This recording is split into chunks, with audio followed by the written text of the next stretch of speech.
Welcome to the Shadow Phoenix Saga by C. E. Dorset.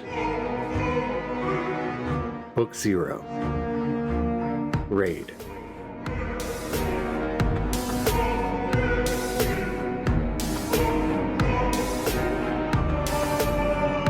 Chapter 5. The Maiden of the Moon.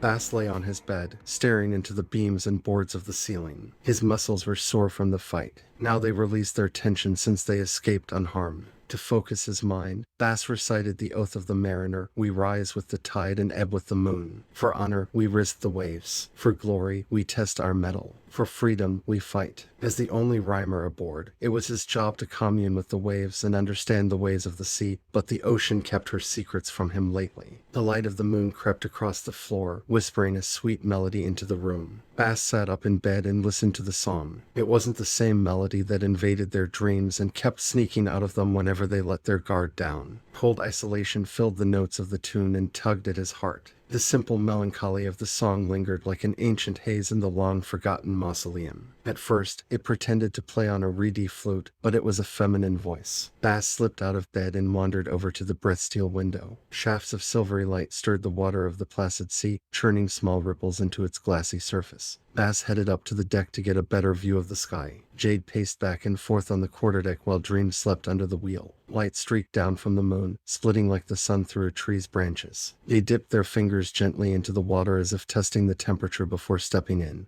Otherwise, nothing about the moon appeared different or out of place. Stories proliferated of denizens of the Argent Throne, toying with the people of Nalia to their own ends. The beam raised up and caressed Bass' cheek like the gentle touch of a lover. His feet left the deck until the light passed. He pressed his forehead against the window as his chest tingled. Bass glanced at the door to go below deck. Should he wake Maeve? He shook his head. If she wasn't up here already, she must have been asleep. He didn't want to be the one to disturb her from her rare slumber. A shaft of light touched the deck next to him. Without thinking, Bass stepped into its gentle embrace. As the beam moved, he kept pace with it in a sweet courtship dance. Silvery embers flared from the light and drifted away from his skin. These embers joined the dance around him like glittering fireflies caught in a light breeze. The water bubbled and boiled around the ship. A soft blue light filled the air. Thundering footsteps ran toward him. "What is happening?" Jade asked. Bass lazily glanced at him and smiled before realizing that his feet no longer touched the deck. Jade reached for Bass, who grabbed his hand.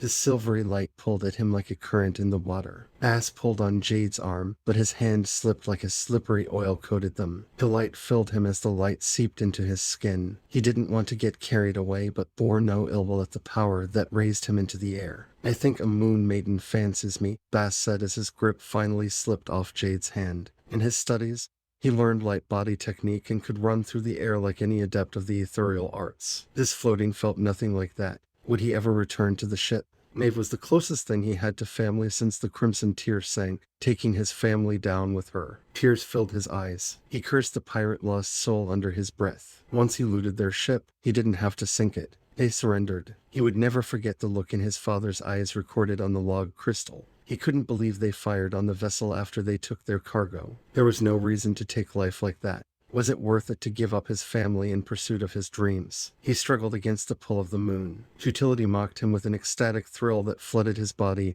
as he gave into the flight. Whether he returned was out of his control. Whatever was happening reminded him of the time when he and Maeve were playing in a small stream on an island their parents moored on for a bit of R&R. He'd swum too far out and got caught in the current. It pulled him downriver. When it happened to him as a child, his body shook and he whimpered. The life on the sea had shown him the horror of drowning. How could he drown in the sky? His entire body lightened, like floating in a dry ocean that neither wet nor coated his skin. It's not as though he felt nothing touching him. Icy fingers stroked his cheek and his neck from the very light itself. It tingled and excited him. He never imagined what it would feel like to come to the attention of one of the noble spirits, or even a deity that ruled over his world. He'd read tales of ecstatic rapture and imagined this must be what they were talking about. As he looked down at his ship below him, a school of stellar cloud rays burst out of the sea and spiraled around the ship.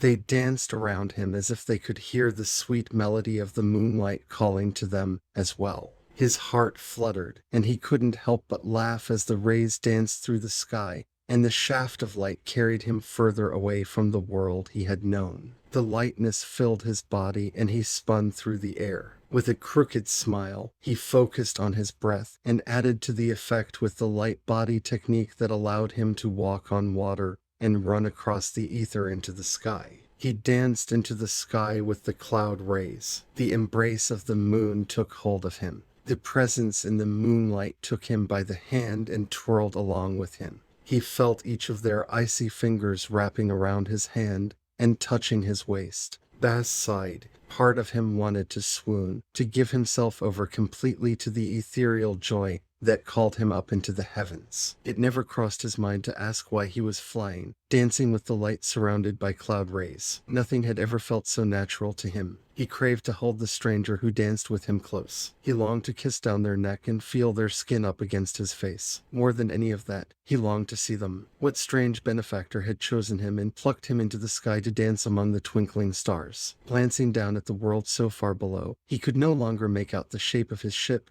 or the glassy reflection of the stars in the ocean. Would he ever see his friends again? He'd heard stories of heroes who followed the wrong path and ended up trapped on the moon in the service of the Argent Throne. He didn't know, neither did he care, how he felt about that in this blissful moment in the sky. He wanted a life of adventure, and what greater adventure could there be? Heroes of legend parlayed with the guards on high, not sailors from the archipelago. Never had he imagined such splendor being granted upon him. All things come with a price attached, a favor to repay, or an experience that can never be taken back. He didn't know what he would have to pay for the grand adventure of running across the sky, but he was sure that he would pay it gladly when the bill came due. He only hoped that when this adventure was over, he could tell his friends everything about what had happened. After all, what good is an adventure if no one ever heard the tale of it?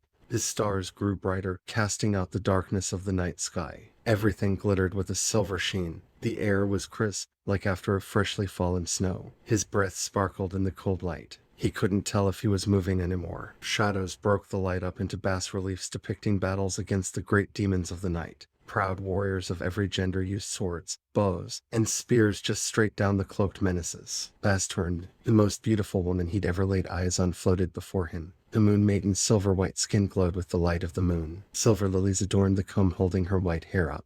Her silky dress hung from her body, and her arms like a gentle spring breeze. Seveshtan Worldhole, she said in her heavily accented voice. I choose you to be my champion in this world. What do you mean? Baz asked. With a tender smile, she replied, You are my Paladine, my champion. Of all the people of Nalia, I have chosen you to carry my banner into the world. My power is yours. All you have to do is stand against the darkness that hungers to devour this world. Baz smiled. Why, out of all those people, have you chosen me? The Moon Maiden gave him an appraising look and giggled. Because I have chosen you. She spoke with such a gentle finality it would have been an insult to question her further. He'd always longed for adventure. The thought of all the things he could do as the chosen one of a Moon Maiden clouded his mind. Of course I accept. She waved her hand at him, and the light shone from her heart into his body. He shivered. It was so hard not to collapse to the ground. Even if he allowed his knees to let go, he would float in front of her as her power surged into him. Shuddering, he peered down to see himself kneeling before her, his image growing fainter and fainter as it dissolved into the light. His skin grew so cold, but he could no longer shiver. The previous lightness was heavy under the weight of all this new power. He screamed. His heart grew cold. He didn't understand what was happening, but the one thing that was certain, his old life was over. It faded away with the image merging into the light. He smiled and beheld the world around him as if he were the moon in the sky. The sky opened up beneath him, and he descended back to the deck of the ship as his hair faded to silvery white, and his eyes shone like the moon.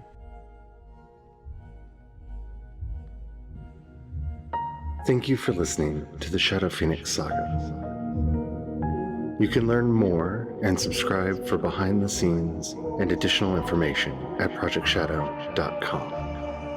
While you're there, you can also sign up to support this work. You can learn more about our world building at cryptsandwyverns.com.